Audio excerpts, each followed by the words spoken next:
madasha ku sugan aqoonyahan weyn oo in badan ka soo qayb qaatay shirarka midowga Afrika gaar ahaan xarunta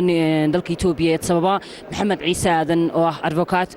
haatan jaamacadda Jimma University ee dalka Itoobiya wax ku barta isagoo arday ayuu ka soo boqolay Jimma University si shirka midowga Afrika naga qayb qaato waxaan jeclahay isaga la fahantiisa dareenkiisa saaxiibiyaan ku eegno marka hore gudoomiye Moha doctor aan idhaahdo Moha Daayir Faarax jire aad baad mahadsan tahay runtii socdaalkii ilaa xalay aan soo galay ilaa saaka aan soo socday toos baan u imid xarunta runtii ma aha markii koowaad ee madashan aan ka qayb qaato ama shirarkan caalamiga lagaga hadlayo qadiyadda iyo horumarinta Afrika oo runtii kii hore waxa sidii loo sameyn lahaa isku xidhka ganacsi oo xor ah oo ka dhaxdhaca wadamada Afrika runtii kana waa mid saameyntiisa leh mahawadageedo waxaynu ku jirnay campaign aanu ugu ololeynayno qadiyadda i'tiraaf raadinta Somaliland oo aan oran karo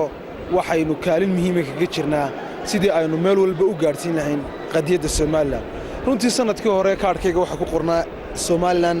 National TV waa ku qornayd maantana waa SNL TV waa wali waa halkan dambe waxa ka qoran National Intelligence and Security Service Department of VIP Protection runtii waxyaabihii halkan dadkii aan iska baranay waxa kamid ahaa madaxda wasaaradda arrimaha dibadda ee dawladda federaalka dimuqraadiga ah ee Itoobiya oo runtii habeenkii sanadka cusub anagoo ku sugan jaamacadda Jimma xaflad loo sameeyay dadka qurba jooga ah ama aan iyagu ahayn Itoobiyaanka ahayn loo sameeyayna lagu marti qaaday runtii habeenka lafteeda aniga iyo nin Cabdisalaan Umar Nuur la yiraahdo isaga laftiisu garyaqaan aan jaamacadda Jimma ka wada dhigano ah qaybta cilmiga masterska commercial and investment law waxaan u tagnay qolo walba horteysooda loo shidiyay anigii Cabdisalaan waan dhaqaaqnay khaasatan waliba Cabdisalaan waxaan u tagnay qoladiisa waxaan ku nidhi heesteedan waa in loo sii daayaa dabeedna heestii wadaniga dhabta Allow Door Somaliland Allow Door ayaa meeshii laga shiday deedna cadaan iyo cid walba oo meesha ka soo qayb gashay runtii waxay aad u la riyaaqeen calankeena quruxda badan iyo midabada ku kooban macalankii Somaliland baa su'aalo badan laga weydiinay ilaa taa heestii ma heli karana runtii waxaad arki karaysaa qadiyadda Somaliland iyo ololaheeda halka aan ugu jirno runtii maalmaha ka mid ah waxaan rajayn doonaa in inagoo madaxweynaheennii iyo wasiiradeennii ay ka soo qayb geli doonaan halkan inagoo ah Somaliland oo la socona madaxdeennii iyo maamulkeennii runtii qof kasta oo muwaadina inuu u ololeeyo qadiyadda iyo jiritaanka Somaliland waa mid isaga ku abuuran runtii waxa jirtay maxamed ciise runtii dareenka guud ee maanta African Union ka midowga iyo wasiiradiyood ku sugan tahay jawiga muxuu ka duwayay jawiga sanadkan runtii jawigu sanadkan wuxuu kaga duwan yahay gudoomiyihii hore ayaa isbedelay gudoomiye cusub baa jooga oo baa laga bedelo madam Zuma ayaa maanta la keenay runtii khudbaddii ay jeedinaysay wada arkaysa waxay ka hadlaysay in ganacsiga Afrika la xoojiyo iyadoo sheegtay in 50 sano ka hor markii xornimada ay qaateen wadamo fara badan oo Afrikaan oo ku beegan 1960gii ay waxyaabo fara badan sameeyeen isla mar ahaantaana waxyaabo fara badan u harsan tahay uu yahay sanadkan sanad la filayo in Afrika ay tubto horumarka toosan iyo nabadeynta iyo horumarinta ka qayb qaadato runtii waxaan doonayaa hal mid inaan yaro xuso oo markii aan dajimo joognay aanu doorashadii iyo waxyaabo fara badan kala soconay internetyada runtii waxaan aad uga murugooninay marka la yiraahdo maxayba tan baa dhacday oo kan baa dhacay oo sidan baa la yeelayo yacni wax kasta oo nabadeena khalkhal gelin karaya xataa miidiyo inuu bumbuuniyo maaha maadsan tahay muddo ku dambeysay dalkii hooyo jaamacadaada ka waran adigo bal barnaamijka shidka rajada haddana waraysigan kugu siino waa timo aad baad u maadsan tahay runtii horta jaamacadda markaad tagto environmentkaad kugu xeeran wuu isbedelayaa runtii wuxuu noqonayaa environment ku badan oo u badan wax akhris iyo qoraal ayuu noqon doonaa environmentkaagu wuxuu noqon doonaa mid wax akhris iyo qoraal badan runtii waxa aqoontaadii ahayd undergraduate imika waxa isku bedelaysaa postgraduate runtii markii intii aanan jiimo tegin waxaan ahaa nin aad horta wax akhriska u necab wax akhriska aad uguma wanaagsaneyn laakiin dee dani waa seeto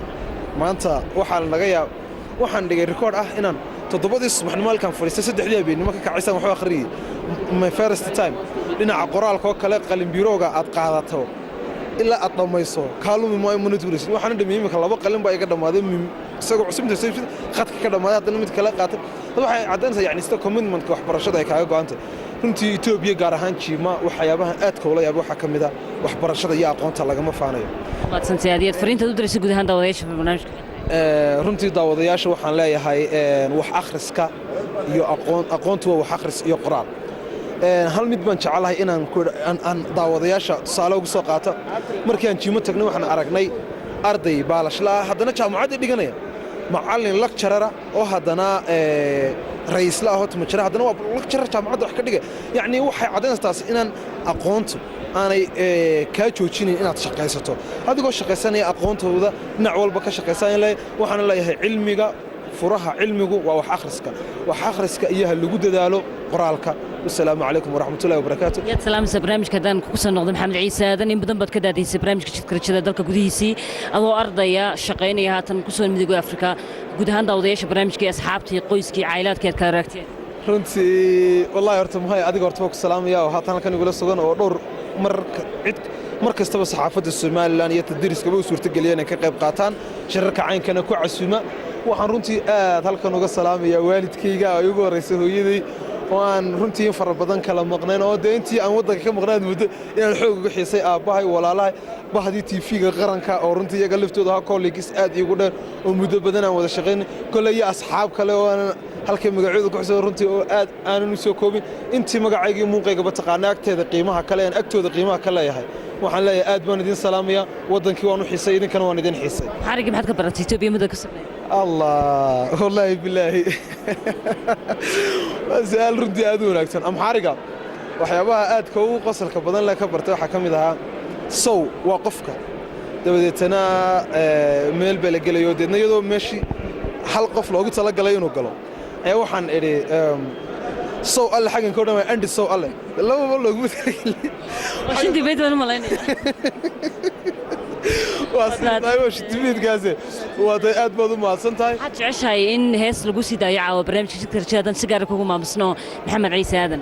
wallahi heesaha doo kali horta dhinaca wadanigu ma ka xuli lahaa شعله وعليه يا صاحبي الكوسكن ستوريا كوباد يو برنامج كسكو دبريدكيسا isagoo waqtigan barnaamijka duwayna kula sugnaa xarunta midowga Afrika oo isagoo kamarada isku dibridka barnaamijka gacanta ku haya aan ka codsado inuu hees u soo xulo على ويا شرفه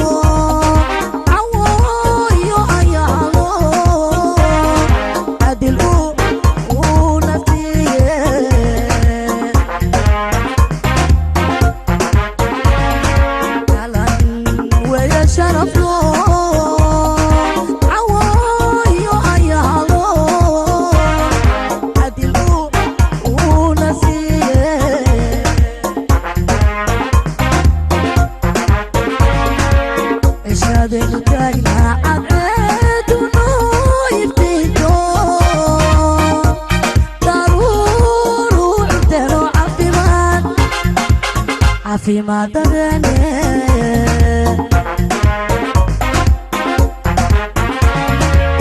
إشادين تاقنا عدعيد ونويف تيتو ضرور وعمتلو عفيما دراني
لكن هز لبعض شان تسيو محمد عيسى آذن وسوي دوران والله أرت هستا إنه يسجم على يصحله ونسوته وأد بعض ما سنتين أرت ترجم على وصحل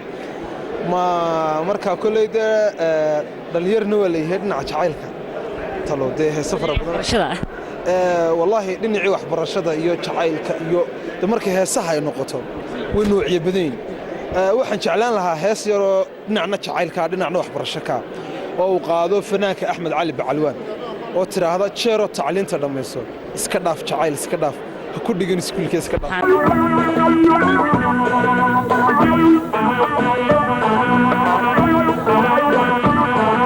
adigoon tacliin dhigan عشقان كدا وعين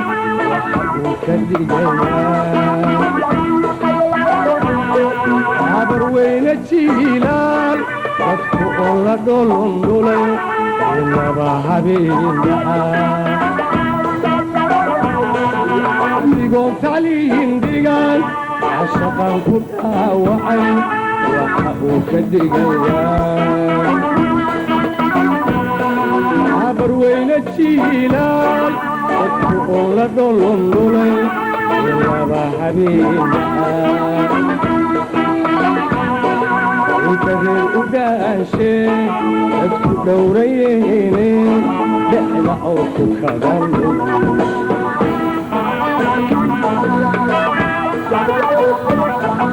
inka reer u dhaashee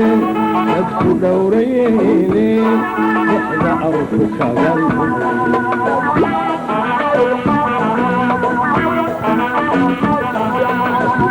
iskolka dhammayso ku dhaqaa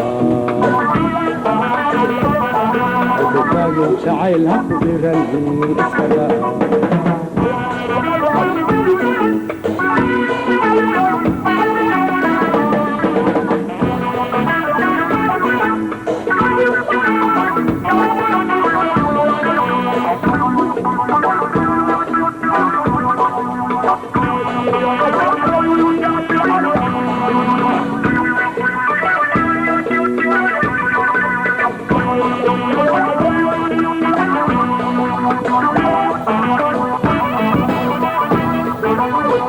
intii waxaa dilay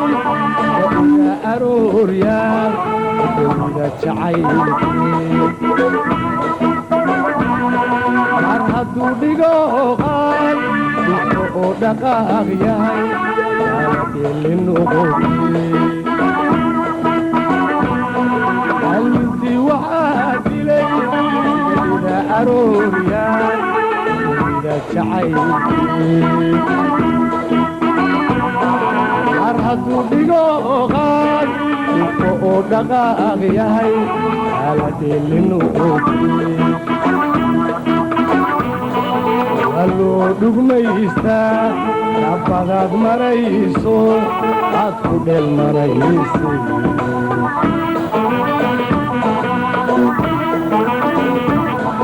alloo dhugmaystaa nabadaad marayso aad ku dheel marayse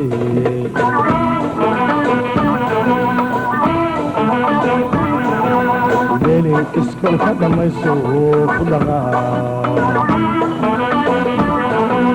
tagin jacayl ha ku dhiran iska